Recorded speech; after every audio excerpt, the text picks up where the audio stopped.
they all get laryngitis. I mean, what really happened in December? You know, we had our meeting, right, and then vacation.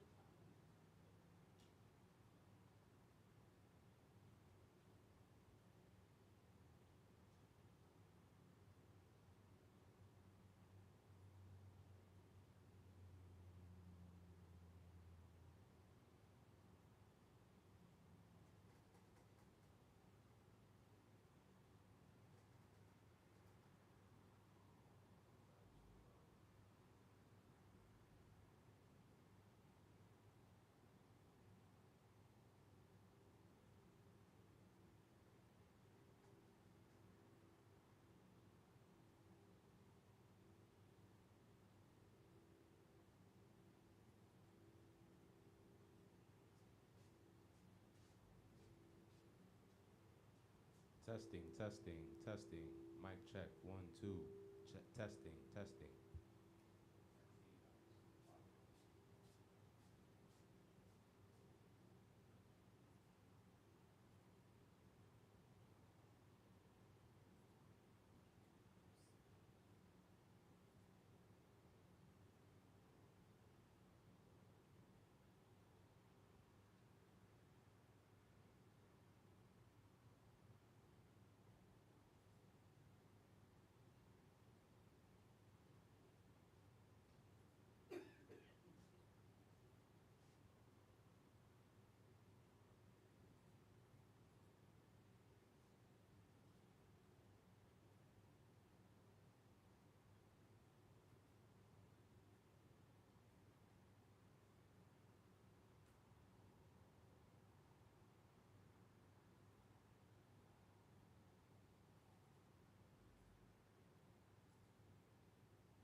Testing, testing. Mic check. 1, 2. Testing.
The sub 1, 1, 2, 3, 4, it was not all the way up. It was on the Am I in the right place?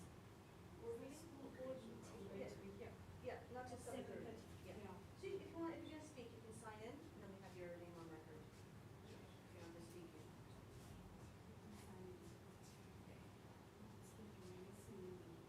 That's okay, yeah. Yeah, You know, both you're speakers here, are up. and that way if there's anything, we can reach out to you.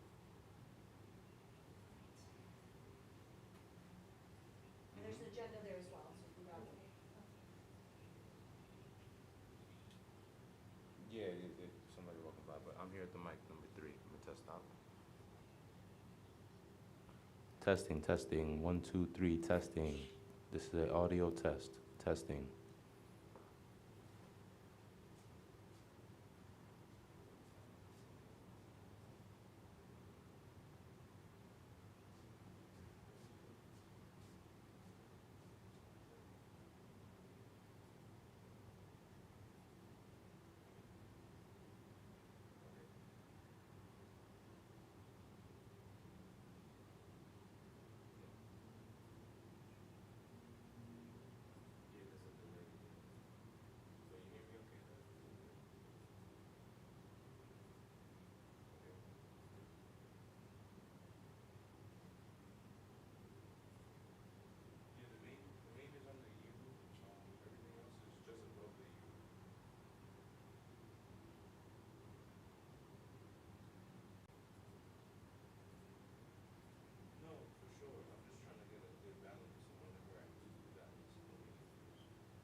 Mic check, 1, 2. This is a audio test. Mic check, 1, 2, 1, 2.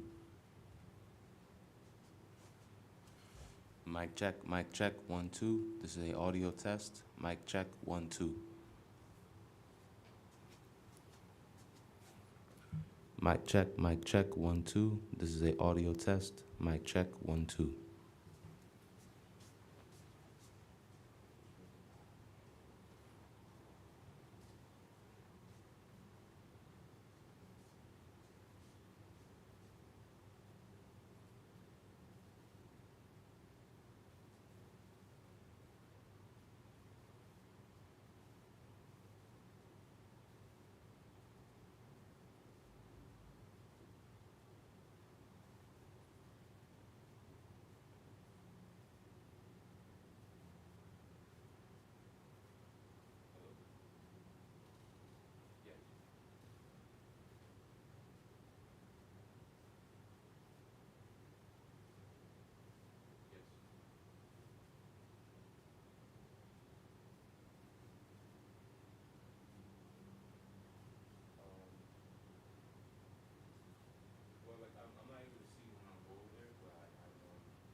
your kids? Oh, yeah, Your daughter's in Austin? San Antonio. San Antonio, okay. She went We were back. in Austin for a lacrosse tournament, so It's very close. for some Two reason I cities are thought, virgin. oh, the yeah. virgin. Urban Spur, yeah.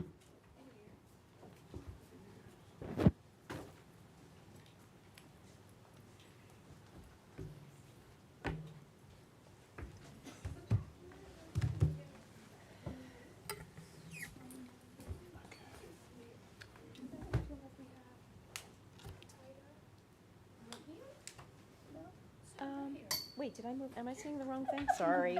It's okay, I'm sure you're right. It's a new year. Crazy stuff has happened. Yeah, that's worry. Dr. Chapman. I'm saying it right. It's okay. I'm like, wait a minute. It's a little tighter. That's the style. Something's off.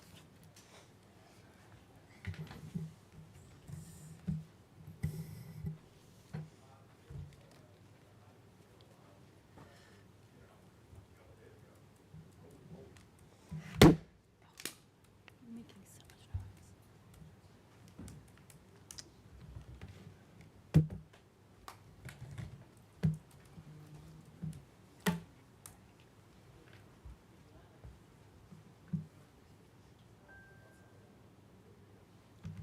Who's the best thing for the 10th grade team?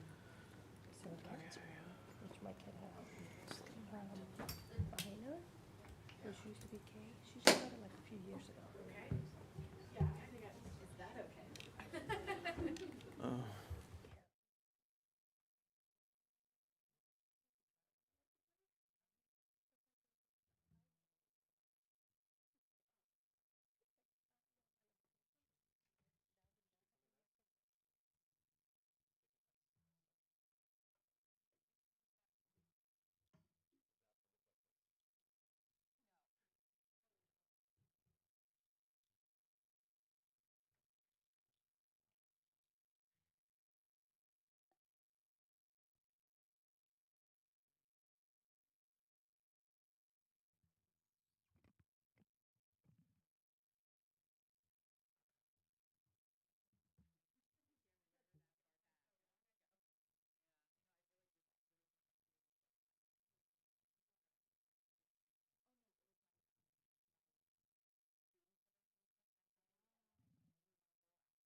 Allowable? I told them I found new pairs. You know, it used, in some cases, that was enough to scare people. Florence. There were gyms that don't have than anyone has ever. We did Some five of the hours break. school districts have ever After July. through that and go through that. Yeah, there's gotta be.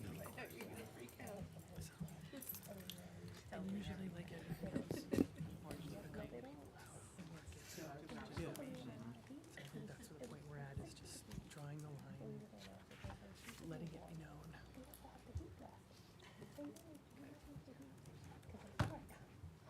Ready?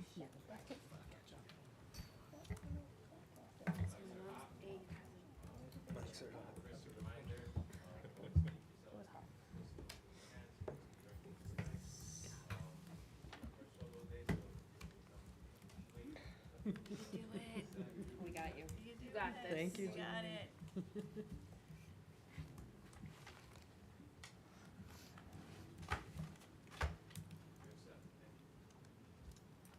Okay, I'd like to call to order the Board of Education meeting of January 4th, 2023. Will we please rise and say the Pledge of Allegiance?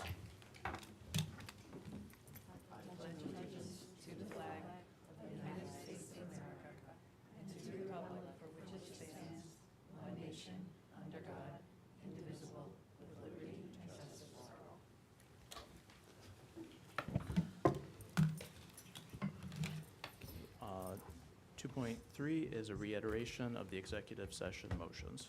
Yeah, we entered into the executive session for the purpose of discussing the employment record of a particular person, as well as the record of individual students. Thank you. I just have a few brief opening remarks. Happy holidays to everybody. I hope everyone had a restful and happy winter break.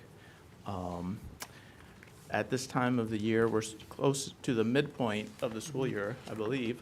So the board is going to be beginning not only our budget season, but also sort of assessing progress on our goals and areas of focus.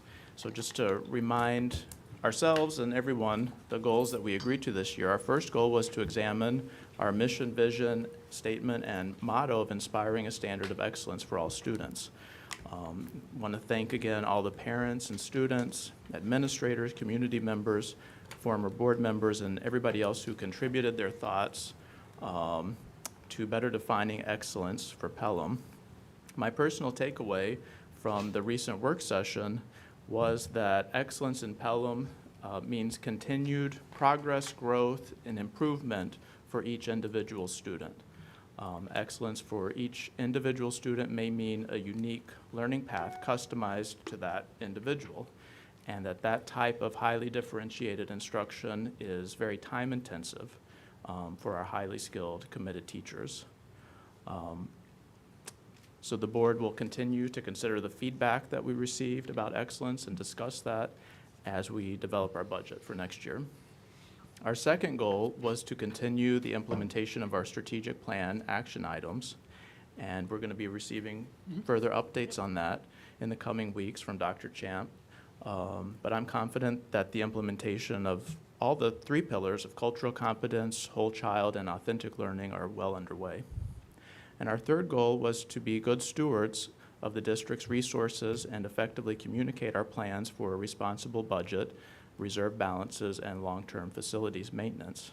And we will certainly be working diligently on that as we enter the budget season. And we may have an extra meeting to announce soon. Yes. One specific focus area for the board has been support for math education. And we're very grateful to our math teachers in the math departments, Dr. Callahan, Dr. Bowman, Dr. Champ, Mr. Berkowitz, Ms. Sabia, for implementing drop-in math tutoring at the high school and at the middle school now. So thank you very much to everybody who's been supporting that. Another focus has been school safety, and I want to thank Senator Alessandra Biaggi for her leadership and advocacy for students throughout New York State. She's certainly a wonderful leader, especially for her support of Pelham. And I think the district's going to be announcing more action to improve safety and security throughout the schools. Definitely want to also have a big thank you to our school monitors who work so hard to keep our schools safe. There have been several recent articles in the New York Times and government reports about increased driver and pedestrian accidents across the whole country. And we know that we have a large number of students who walk to school, so we certainly need to be vigilant about pedestrian safety. So just to refocus ourselves, it's one of our catchy. Refocus onto our goals that we set for the year as we kind of assess progress at this midpoint. So thank you. 3.1 is approval of the minutes. We have the minutes from our work session from December 7th, 2022. I would accept a motion to approve these minutes. So moved. Seconded. All in favor? Aye. Any opposed, any abstentions? No, the motion carries. I had a suggestion to move forward public comment since we're running a bit late. So I'm going to move forward to public comment and invite, if anybody wants to make a comment, if you can just say your name and address.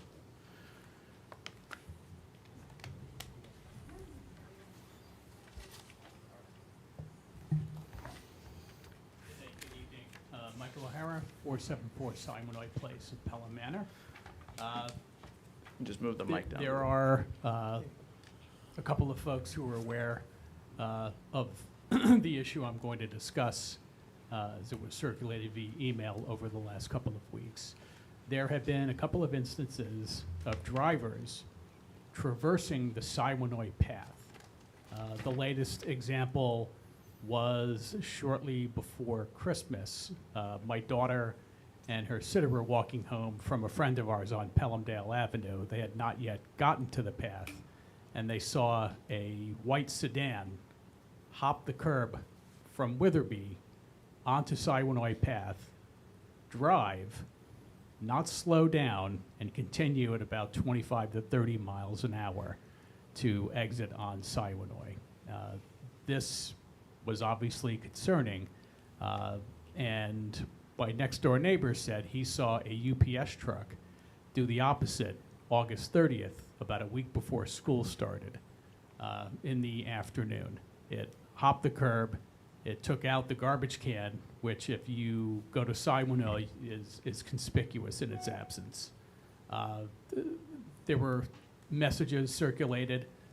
Dr. Champ and other members of the school community register concern, noted that they would be putting signs up to frustrate any of these attempts. I am asking the board to consider investment of either a gate or a barrier. The latter incident was especially concerning because it was at night when the signs may not necessarily be of use. I also have a suspicion that the individual who was driving was either not with it or impaired for whatever reason, chemical or otherwise. And signs really don't make a difference. And what I don't want to have for my daughter or any of the kids or residents of the community is to have a car hop that curb and then have somebody go to the wheels of that car. That is not what anybody wants to happen, and I see it as a risk mitigation for the cost of constructing a gate or a barrier to frustrate anything like that from happening, in my opinion, is well worth the investment. Thank you. Thank you very much. I think that's something that we can consider either in safety committee or facilities committee, perhaps. Yeah, and I was going to mention my report, but I can certainly mention it at this point in time. And I know that we had shared a few emails, so thank you for making us aware of the situation. And I'm not sure why we didn't get to it in August, but I do know, as I said in my email, first thing when we returned Tuesday morning, Mr. Condon did put the order for the signs in. Our thought with the signs is going to be to put them on a post right in the middle. So theoretically, someone should see it and or knock it down if they hop that curb. But we will be, we're meeting very soon with Pelham Manor PD and Village PD, and we're going to talk to them about their recommendations for that spot as well. Because we want to be sure that there could be safety reasons to not have a barrier there, that, we want to visit that with them and get their professional opinion on that. But we'll be furthering the conversation with them. Thank you. Oh, yes, another comment. Hi there. Hello. Perhaps more of an introduction because I'm new. My name is Nadia Bhagwan, and I've just moved to Pelham 3 weeks ago from South Africa. So Welcome. Thank you. I live at 305 6th Avenue in Pelham, and I've got two boys who've just started school. a child in grade 7 at the middle school and a child in grade 5 at the Hutch School. So yeah, I'd just like to say hello, and I think I'm going to be listening more than speaking today, and I hope to engage with all of you at some point going forward. I was a teacher a long time ago, and I also recently taught students who were becoming teachers at universities. So my passion is really, really education. So yeah, thank you. Thank you. Welcome to We're Pelham. lucky to have you. Okay. We'll move on to Superintendent's report. Yes. Echo many of the same things. Happy holidays. Really happy to have the time for everyone to get that much needed rest. Hopefully folks had time to spend with friends and family, and had a joyful and healthy season. We are back, and happy to be back renewed and rejuvenated with the new year. I do have to say, before the holidays, I'm incredibly proud of the concerts that the kids had. As I shared with the board earlier in the evening, I had the chance to see the orchestra play. It was their dress rehearsal that I heard. But just really some incredibly talented kids. And I'm just so proud of their efforts and everything they put in to make those performances so beautiful. So congratulations to them. And I know as we're returning back, that's looking back to the fall, back to the prior semester, but now with the new year, I know there's lots of new resolutions, lots of fresh starts. And one of the fresh starts this week at our high school was Dr. Carrie Titone, joined us on Tuesday. She started here in Pelham. Mr. Leprine is helping to transition her for a few days this week, a few days next week. But I know she's already been around the buildings, making her face known. I heard through the grapevine she gave out her first detention already. So that's all good stuff. Really exciting. She'll be joining us for PTA Council tomorrow just to meet the PTA leadership.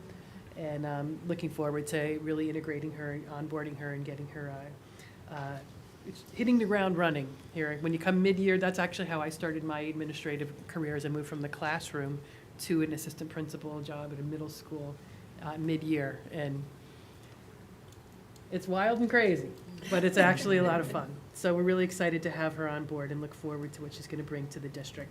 Related to that, as Michael mentioned, there's a couple changes to board meetings. Folks probably know tonight was supposed to be originally our high school vision work session. Thankfully, everybody got the message. We did move that to February 1st. I know that a couple people reached out to verify that with me, so I'm sure that there will be community members coming to join in on that. It'd be great to have Dr. Titone to have been here for a month by that point to hopefully have some perspective to add to that. So we're excited about that work. I know Dr. Bowman and I met with Mr. Berkowitz a couple times, and we're really excited about what they're pulling together for that work session. As Michael mentioned, there are a few changes like that on the board meetings. There is a reapproval of the board meetings on tonight's agenda with some of those adjustments. So the work session for high school, as I said, is moving to February 1st. Our next January board meeting is the mid-year report, as Michael alluded to, so we're already starting to put that together to provide an update on the SMART goals and on the district's goals for the year. So I'm excited to be bringing that to you next time. And we also are looking to make a change on the approval document. You'll notice the Saturday line-by-line budget meeting has changed. We're going to be spreading that line-by-line budget review over the course of about 3 meetings. So 2 of them are already in the calendar, and we'll be adding another date onto the calendar. So sorry, Pauline, we're going to have to ask you to do it one more time. We thought we had all the changes there. But we want to be able to really allow the board sufficient time to thoroughly go through that and then really have time to thoughtfully discuss. So in order to do that, I think in a meaningful way, spreading that out over 3 nights is going to provide a better opportunity for us to do that. So thank you for the flexibility on that. Another item that Michael teased, and I will give the detail, thanks to Jim for filling out the application on this as well over the break. Really thrilled to get a call from Senator Biaggi a few weeks back. As I think probably one of her last things in office, she had some money that she had the ability to allocate, and she wanted to allocate it to Pelham. So really excited after talking with her. Security was a place that really made the most sense. So we submitted the application, and we will be receiving from the state $1.3 million to allocate towards security upgrades. So we're incredibly excited about that. It's going to accelerate the work. We've already been doing tremendous work, with what Alteris has brought to the district. This is going to enable us to increase our backbone, the infrastructure backbone. Right now, we're maxed on the amount of cameras and technology for security that we can do. So this will give us the ability to increase that backbone, increase our camera coverage at all buildings, as well as look at upgrading our swipe system, which would be of greater assistance potentially towards situations like we had back in the fall, where we had a student in the school. We're also looking at door alarms potentially to help alleviate some of those safety concerns and just continue to find ways to strengthen the perimeter to assure safety for our students. We're incredibly appreciative to her for that. And I think it's going to be a really, getting a grant that way tends to come a little bit faster than things like the Smart Bond. So we do still have funding. Mr. Ceballos, thanks to him, and to John Condon as well for the work on scrambling to put together a really solid proposal. A lot of the work and thinking was already in place. It was just a matter of getting those updated proposals. So between the Smart Bond funds that are still remaining, E-rate funds that are available to us, and now this funding, it's going to really enable us to do a solid upgrade to those systems. So we're excited about that. Would that be, because I know some of the key cards are wireless, so you're proposing to wire those, or? That's right. And the current system is probably coming up on 8 to 10 years, so it's at its natural stage of obsolescence. But what this will do is, exactly, we really want to try to get away from that wireless system because we found that's a point of failure. We're much happier with a hardwired system. So as we move forward, a large amount of these dollars will be used for wiring purposes to make sure we can hardwire these systems. Yep. So the combination of those funds and potentially some general funds is really what will get us down the road. This is going to accelerate particularly infrastructure and camera pieces of the project. As Mr. O'Meara mentioned, we already talked about signage that we're looking to add to Siwanoy. So we are going to have, again, that meeting with PD is coming up very near future to just meet face-to-face. When we used to meet on a regular basis with both police departments in person. During COVID, we shifted to a lot of virtual meetings for everyone's health and safety. But we're coming back together again to really talk about a lot of our drills, protocols. And there's about a lot of new faces in leadership in our local police forces. So we're looking forward to that meeting, and this will be one of the topics that we just shared about earlier. Just a couple more items. We never had a chance really I never had a chance really to talk with the board about the PSATs back in the fall. And thanks to Dr. Bowman in particular, Ms. Holtz became very involved as well, the team at the high school, to rectifying the issue we had. As everyone knows, the wrong PSAT exams were ordered and administered, unfortunately. But through working through that process with the building administration, the cabinet, and the college board, we were able to get student scores released. And really happy to report we even verified that all students will be fully eligible to be considered for the National Merit Scholars Program, so there's no negative ramifications to our students from that error. We know that a lot of people were frustrated by the communication. I get it, I understand it, I really do, and it killed us at points to not be able to put out as much as we wanted. But in working with the college board, they were very clear on needing to run their process and didn't want our communication to interfere with that process. And to be honest, we were at their mercy because our students needed their scores. And that was be all end all, the goal. So we appreciate people's patience and understanding as we worked through that to the point to where we were finally able to really, to be as communicative as we really wanted to be. We know how important it is to families and to students and the stress that caused. We appreciate everyone's patience. And at the end of the day, I'm just thankful that students got their scores and we're moving on. And of course, there are measures being put into place, double and triple checks now that are going into place to make sure that type of mistake does not happen again. It's too important to let something like that happen. So just wanted to assure folks of that. And then finally, just one item on the agenda tonight I wanted to mention. There's lots of items, but I did want one transfer item. Just, since it is a larger number, I wanted to highlight that. we are doing a transfer from unspent funds in one code into another code so that we can prepare for the upcoming recommendation of the communications audit. That in the proposals, we'll talk more about it next, hopefully at our next meeting, we're hoping to bring that proposal forward, recommended to you. But the cost came in higher than was anticipated, so we just needed to transfer some funds to cover that.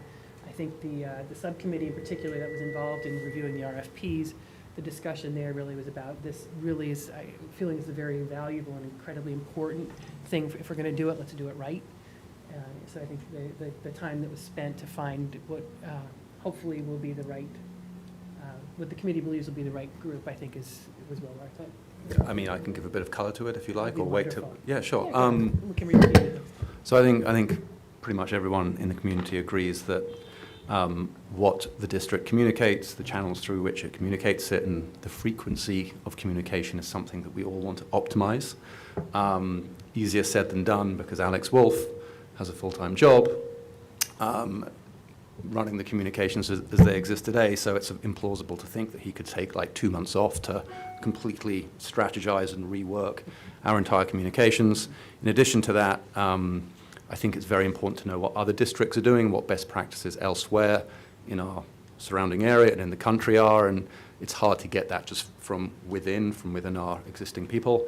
And, thirdly, I think just we collectively are all very close to it, and a fresh set of eyes, an objective set of eyes with expertise in this area is a good investment. As Dr. Champ said, you get to do this once, so if we're going to do it once, let's do it right. I've been involved in the, as have others, in the selection process, and I'm confident it's going to be a good result, and it's a good investment of money. Okay, and that's my report for tonight. Thank you. Okay, thank you. Next is Board of Education committee reports. Do we have any committee reports? No? Assistant Superintendent's update on authentic learning. Hello, everybody, and Happy New Year. To begin, I want to highlight a few upcoming events that we have planned, and then I'll double back on what has already happened. On January 17th, our directors, Drs. Thompson and Callahan, as well as our high school building administrators, will be presenting at the PTA meeting regarding curriculum opportunities in the high school. So we are bringing back the idea of curriculum nights and facilitating the first one through our PTA meeting at the high school. And a parallel event will be happening at the February 8th middle school PTA meeting. So we're excited about those opportunities to help make parents more aware once again of what the opportunities are, what the expectations are for different classes, and what the different pathways that are available to students once they hit the secondary level are. What time is that? Oh, On the I'm sorry, 17th? 7 p.m.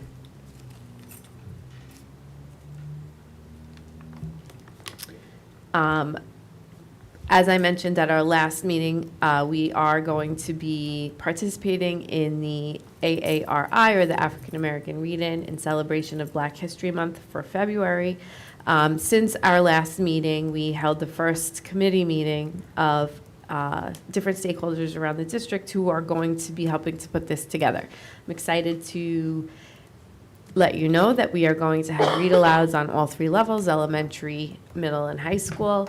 We are also looking to schedule, during the course of 3 days, guest readers. Please look out for invitations to come into our elementary schools and read books to our kids. The children always love it when other people come to read books to them.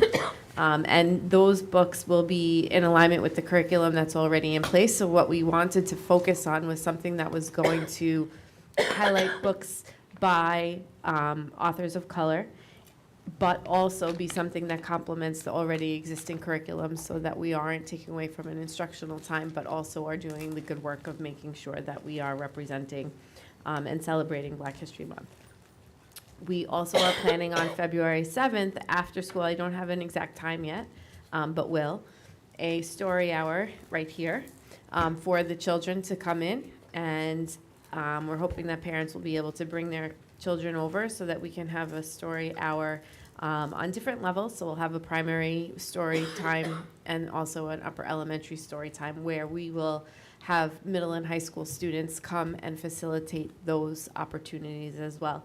And then what happens is all of the different books and different readings that happen throughout the course of this read-in get tallied and submitted to NCTE, which is the National Council of Teachers of English, for recognition. And so the goal is to read more, which is always a good goal. We have, as everybody knows, at the end of January, our January testing week, which is the week of January 23rd. As is typically the case in January, there is a small number of students who are going to be sitting for the Regents exams. I am going to be meeting with Dr. Titone, as well as our directors in the counseling department, to review the process and proctors and make sure I'm familiar with the students who need to sit and what the process and procedures are, so that we all have a very close eye on ensuring that our students have the greatest opportunities for success as they possibly can, and also to make sure that we can ensure the process and procedures of administration are to fidelity. January is also exciting because on the 25th, we are going to be hosting our annual Scripps Spelling Bee. Many of our elementary students have been hard at work preparing for the competition, and we're very much looking forward to seeing the fruits of their labor come together on January 25th. So looking forward for that. We have begun, if you can believe it, planning in earnest for the 23-24 school year in terms of programming, scheduling, staffing, and how all of those three things intertwine. And so as time goes on over the spring, you'll be hearing updates on that related to program, related to budget, related to differences in teacher assignments. And so I just wanted to let you know about that. As I mentioned at our last meeting with reference to Branching Minds, we did have our instructional support team launch on December 9th. That was a full-day professional development for all of our interventionists and everyone who is on our MTSS team in each of the buildings. The feedback that we've received from that day was very positive, and there were some follow-up questions that our facilitator was able to answer directly through email, but also as a result of some of the follow-up meetings that I had with some of our elementary principals. We scheduled a virtual meeting with our rep so that our principals could speak to her directly about how Branching Minds will streamline the MTSS process. So what paper can, in essence, in the most practical of terms, what paper won't we need to use anymore now that we have this process? And what work won't have to happen between June and September when kids are regrouped to make sure that the data from third grade follows them to fourth grade.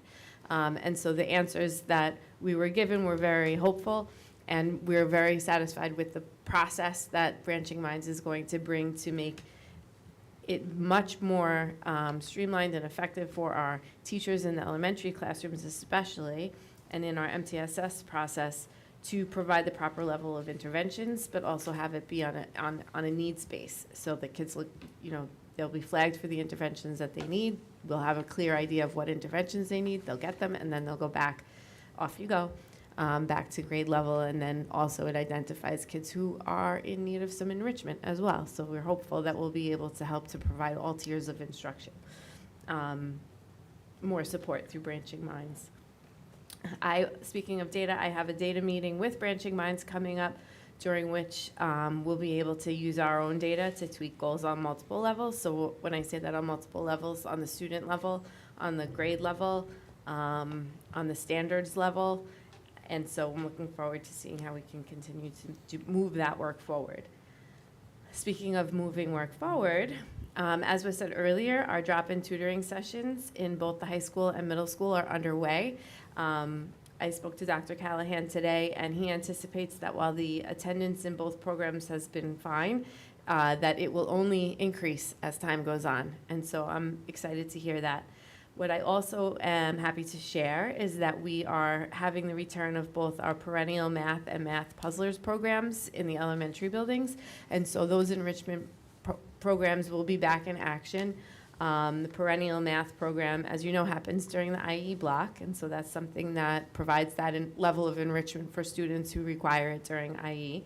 And Math Puzzlers is a lunchtime program that we're excited to be able to bring back.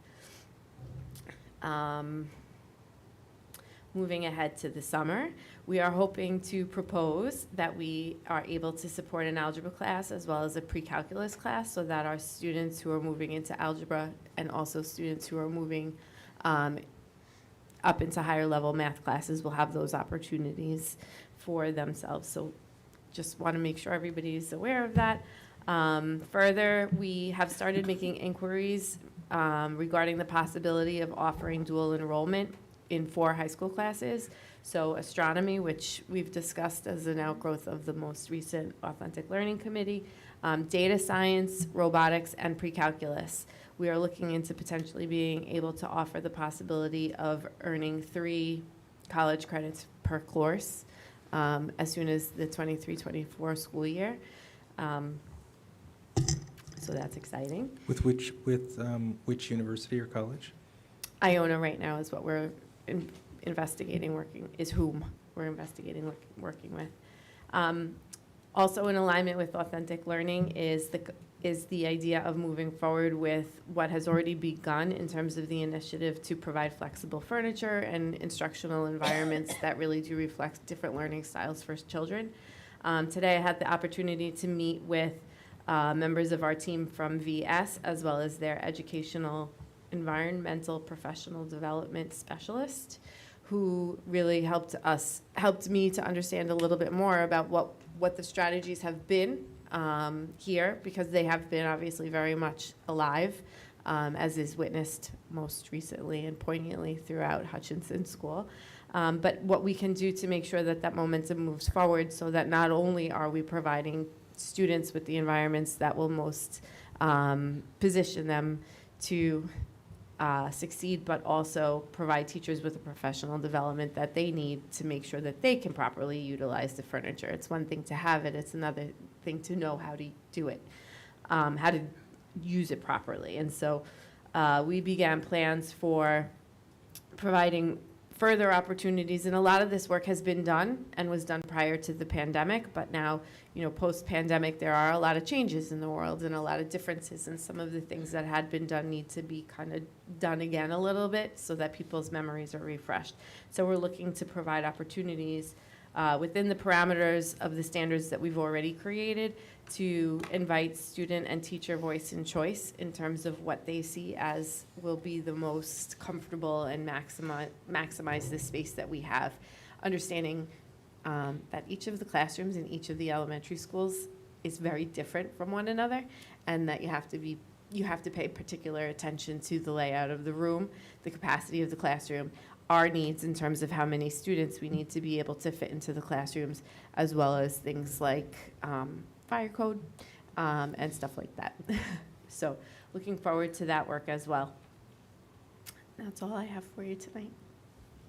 So, quick question. Yes. So, super exciting about algebra and pre-calc, you said, over the Yes. summer. So, that would be a full course, so that if someone wanted to self-accelerate into a program, they could do that. Yes. Either into algebra. I to get believe that that's the plan. However, I would want to get back to you to confirm that for sure, because I don't want to say that a student who needs to retake algebra would be not provided with that opportunity, should they be available at that time. But I want to. Thinking more about the scenario that, you didn't start in an accelerated math program and you wanted to, say, take geometry as a freshman. Yes, right? I Or believe you that I'm confident that that is the case. However, I don't want to diametrically, Yeah, no, I hear what you're saying. take somebody out who's otherwise going to be able to get an opportunity. Got it, great. Mhm. Dr. Bowman, I want to thank you for the curriculum nights that are going to happen for the middle school and the high school. I think they're going to be well received. We recently started the 8th grade math drop-in sessions. How are those going? So they started just before the break. We've had a few sessions, but to be honest with you, we need to make sure that more of the students are So the difference between high school and middle school is that when it's in the high school, you tell the students, and the students will decide to go, and their parents will remind them that, you know, and there's that level of autonomy. What we need to do in the middle school is make sure that parents know that they should send those reminder text messages right at dismissal before the child forgets and leaves, so that they take advantage of those opportunities. So to our middle school families, look for more communication coming from the building level. Not that it didn't go out, but with the holidays and all of those different things, sometimes certain things fall into the pile of we'll tackle that in January on the home front. And so we're definitely looking forward to seeing more attendance as the weeks go on. But the students who have been attending have gotten very intense instructional attention.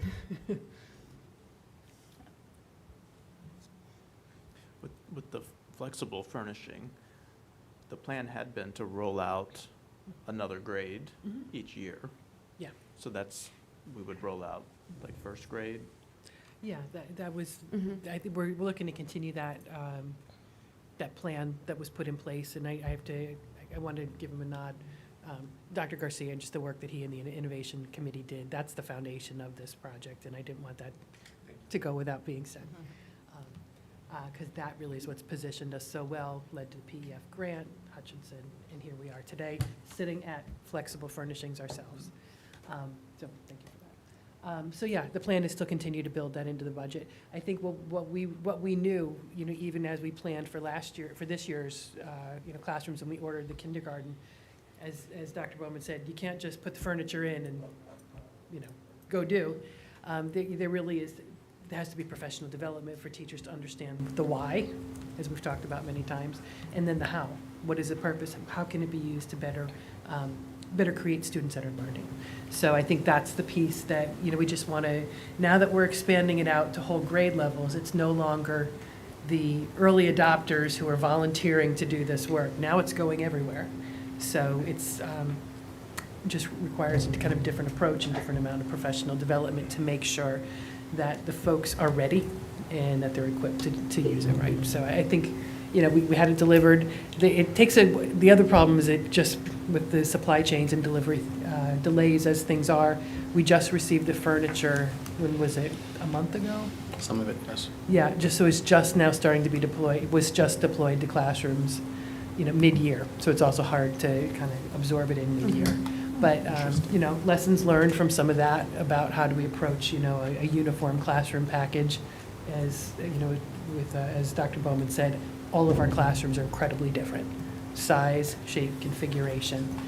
So we want to learn lessons along the way and adjust, and that's where I think the planning for professional development for the rollout for next year, as well as the selection process, is going to help us to continue to get this more right each time we take that next grade level step forward.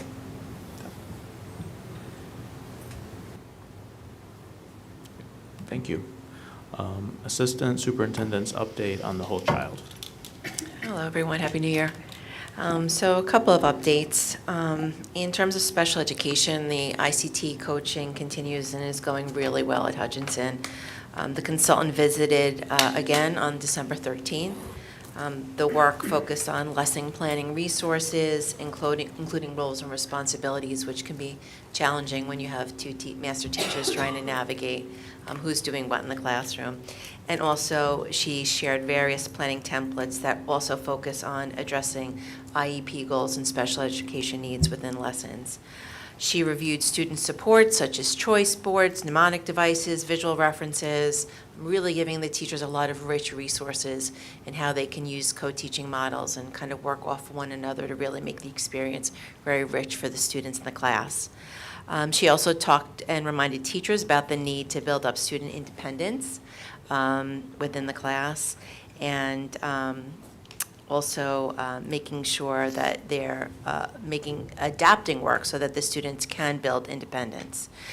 We were able to meet with the consultant, myself, Dr. Ribeiro, and Hutch principal, Ms. Fitzgerald, to talk about how she feels the coaching is going, how the teams are working, and really pleased. It's going very well. They're really embracing the work, and it's becoming a very positive experience for the teachers and the students. The next elementary visit will be in January the 13th, and secondary's next visit is on January 18th. In terms of wellness, the Wellness Committee met for the second time on December 13th, and that time the committee members broke into the subcommittees that they had chosen to be a part of to set mini goals and action steps. After each subcommittee met, they reported out to the larger group what they'd worked on and what they were planning for next steps. So we have 5 subcommittees within the Wellness Committee. They relate to the goals of the committee work this year.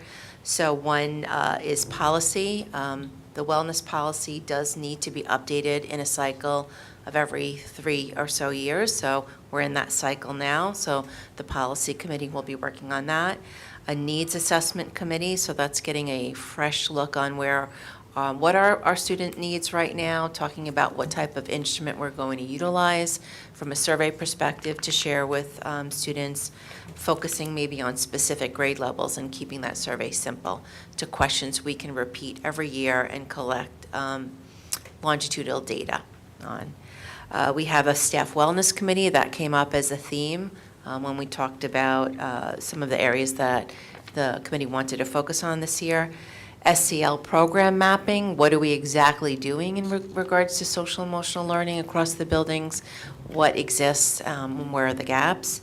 And finally, a peer mentor program development. So we talked about the development of a peer mentor program, not only in the high school for 9th grade, but all the transitioning grades. So making sure that we're partnering up upperclassmen with underclassmen in the elementaries and in middle school.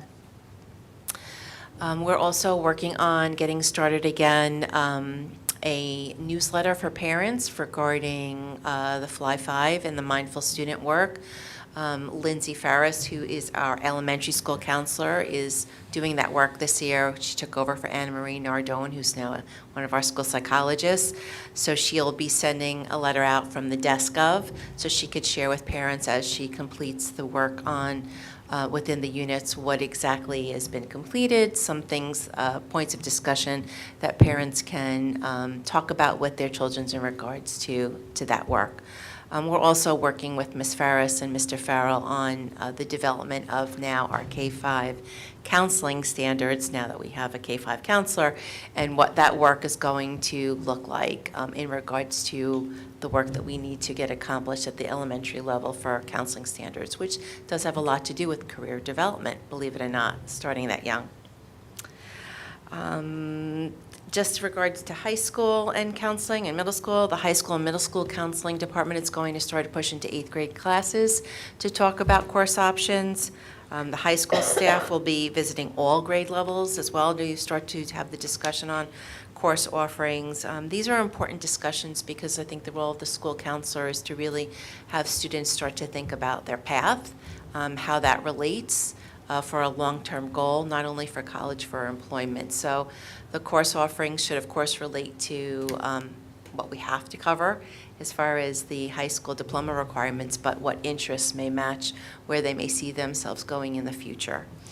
On January 10th is going to be the college night for juniors in the high school auditorium in person at 7 p.m. So that will be an event where there will be a college admission panel where there will be several breakout sessions to talk about the college admission process. I think right now they've got NYU coming, SUNY Binghamton, Iona, Skidmore, CUNY Hunter. College, also for juniors, college planning meetings are beginning. So during these meetings, the counselors are really going to start to help the juniors focus in on their college search process, what is a fit, what would be a good fit, and any related questions they are going to have as far as getting ready for the college search. And just a reminder for seniors, obtain and get your FAFSA, I can't say that, application if they haven't already done so, and just to make sure that they're checking for deadlines for scholarships and financial aids. Last, just a quick point on nursing as we're moving into the heart of winter months, although it doesn't feel like it this week because it's really warm. Our nurse coordinator has started to provide Dr. Champ with weekly numbers on COVID again, just so we can track that. Prior to break, our COVID numbers continue to remain low. What we are seeing are increased cases of flu and flu-like related illnesses. So we do continue to have a steady supply of COVID kits from our local BOCES, should we need to replenish. I know we sent some home before Christmas, before the break, so we will continue to monitor how we do in regards to our students. That's it. I have to add, talking about scholarship applications reminded me, hopefully everyone saw the email that went out, I believe just today, about the Dr. Charles T. Wilson Memorial Scholarship. So that was a labor of love from former superintendent, Dr. Loro spearheaded that, along with a former board member, Dr. Wilson's partner. A number of people have joined in, Mr. Sabalos, high school student. So there's a great committee that's come together, set a really ambitious goal to set up an endowment. And from what I hear, they're almost halfway there already, which is phenomenal. So that's, it's unusual that we would issue something like that, but given Dr. Loro's contributions to the district over decades, we felt that it was appropriate. So, and we do anticipate that they're hoping to give 2 scholarships annually of a pretty sizable amount out of that endowment. Watch for those applications. I do believe the first round of those applications I think they're aiming to have those applications out this spring. So, thank you to that committee. Executive Director's update on human resources and leadership. Sure. I won't take too much time, but I just want to continue talking to the board about recruiting people to work in our district. The struggle is real, right? It hasn't improved. We seem to still sometimes rob Peter to pay Paul. In the agenda this evening, you may see a monitor being hired as teaching assistant, or teaching assistant being hired to do a leave replacement in the classroom, even clerical support. So, we really need to be more creative to find applicants.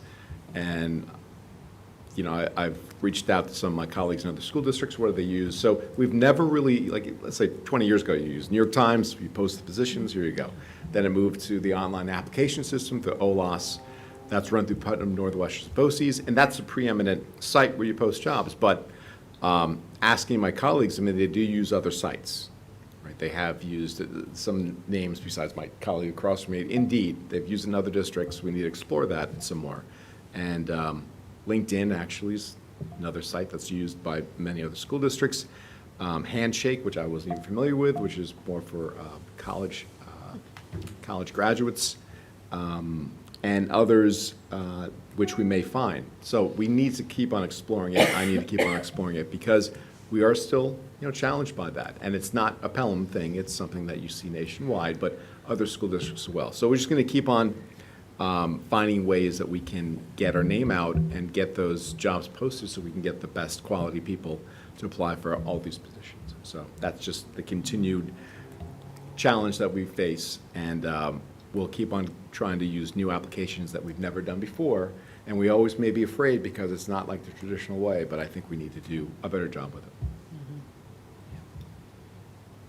Just I think I already know the answer, but I'm going to ask it anyways, because the positions in particular that we've had struggled a lot to find lately have been more of the monitors, support, yep. Teaching assistants. We do have a number of leave replacements where people go on leaves for many reasons, as you'll see on the board agenda. And that's common every year, but, through COVID, there have also been other, issues with leaves. And the competition is fierce. Yeah. Yep. We're looking at a person who may be leaving another school district to join us.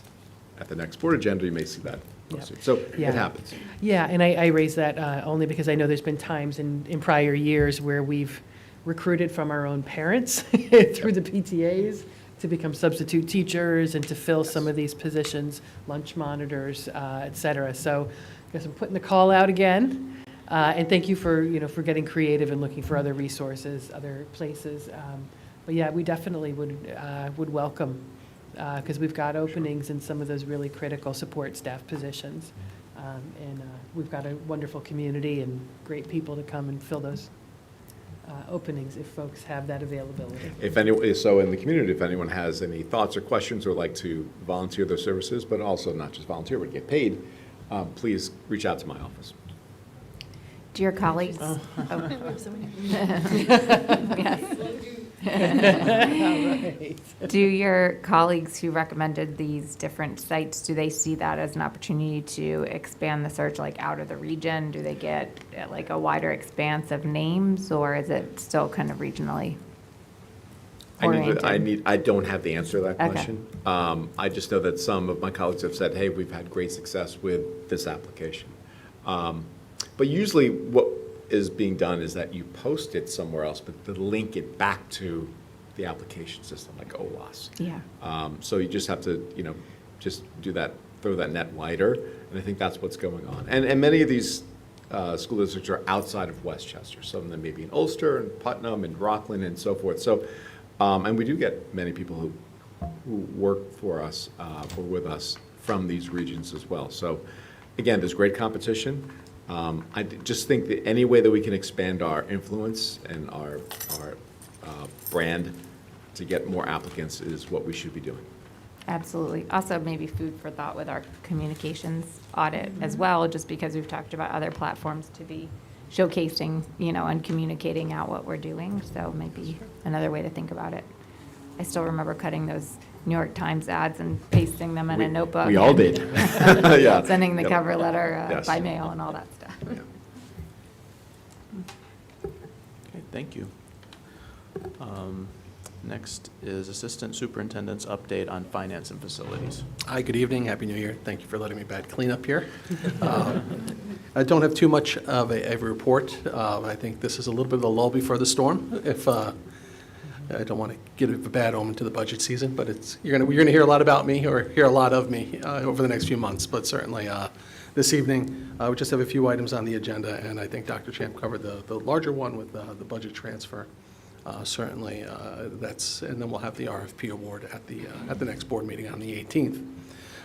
We are collecting, we're starting to build our budget, so that's an important process that we go through. We're working on determining, obviously, what our district needs are, what our known expenses are going to be, things like our retirement expenses, our healthcare benefits, our utility expenses. A day like today is really great for a finance person for utilities, by the way. We're not burning any oil or natural gas, so we're very happy about that. So that's all of what we're doing, and as we work through this, we're going to have more finance committee meetings, and certainly we meet in smaller groups with Dr. Champ, the administrators, and the cabinet, and we put together that policy document recommendation for the board. So that's moving forward nicely. Over the break, there really weren't too many work days because of the holiday falling on a Saturday, Sunday. Then the official holidays fall on a Monday, Tuesday for our staff that work the full year. People like myself and the custodians and some of our ministerial staff. But we still had activities at the school.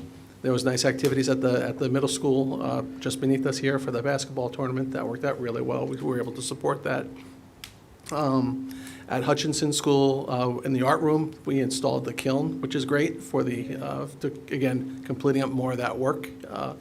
The vendor also worked on trying to remediate some of the kitchen floor remediation work and surprised us by letting us know that we wouldn't be able to walk on it for 7 days once he didn't complete the work on Friday. So we're still evaluating how that work came out, and we're going to work through that with our facilities committee.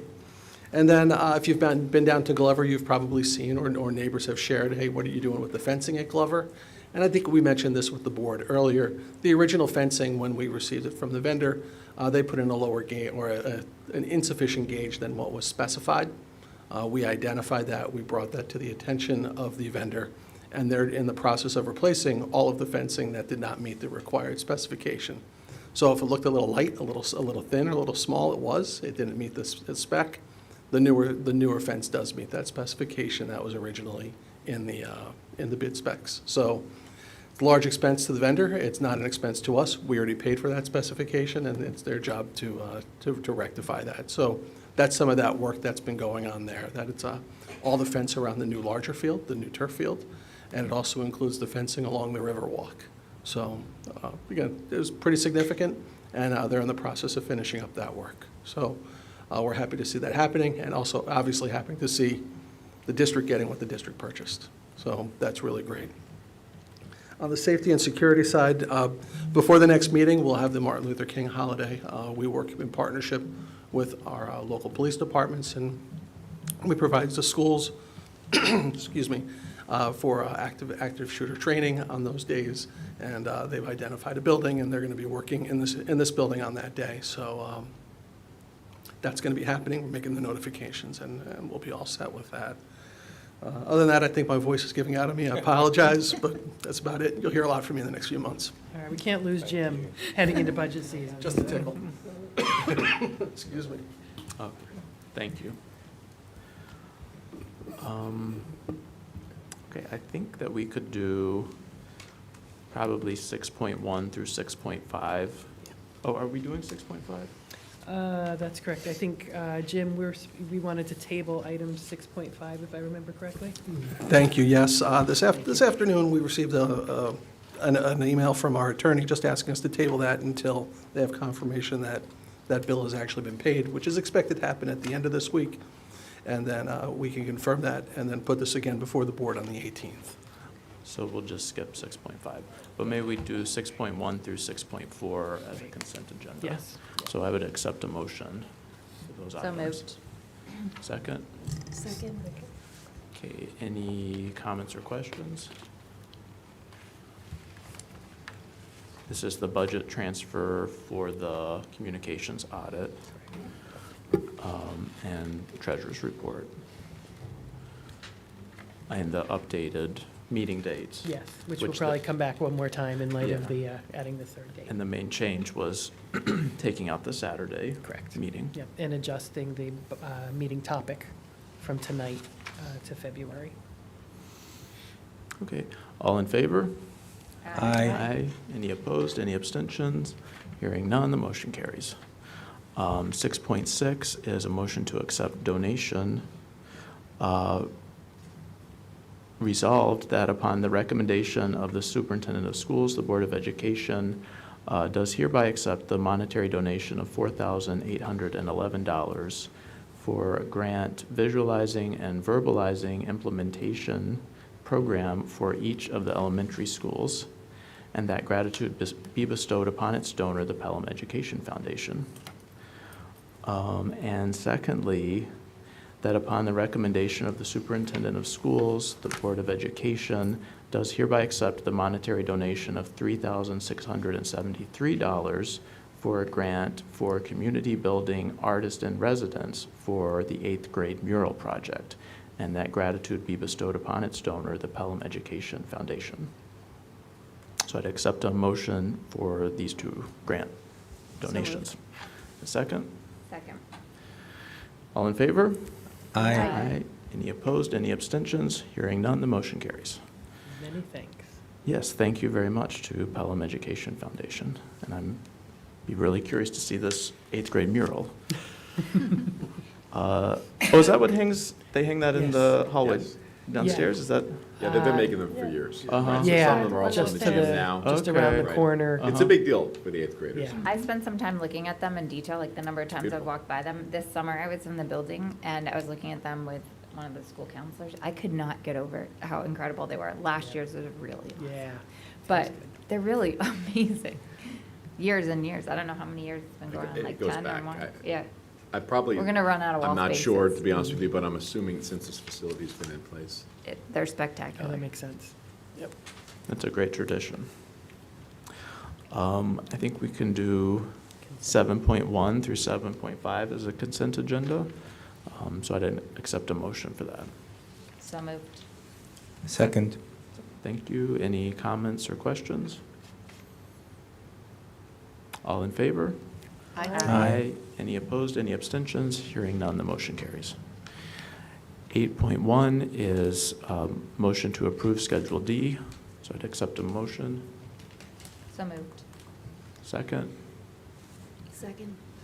Thank you. All in favor? Aye. Any opposed, any abstentions? Hearing none, the motion carries. 9.1 is new business. 10.1 is communications and comments from the public. No. And 11, adjournment. Dr. Owen Machine, would you entertain a motion to adjourn? Yes. Do I have a second? Second. Okay, all in favor? Aye. Any opposed, any abstention? No, the motion carries. Thank you. Happy holidays. Thank you. Good night. Good night. Well done. You run an efficient meeting. Okay, thanks.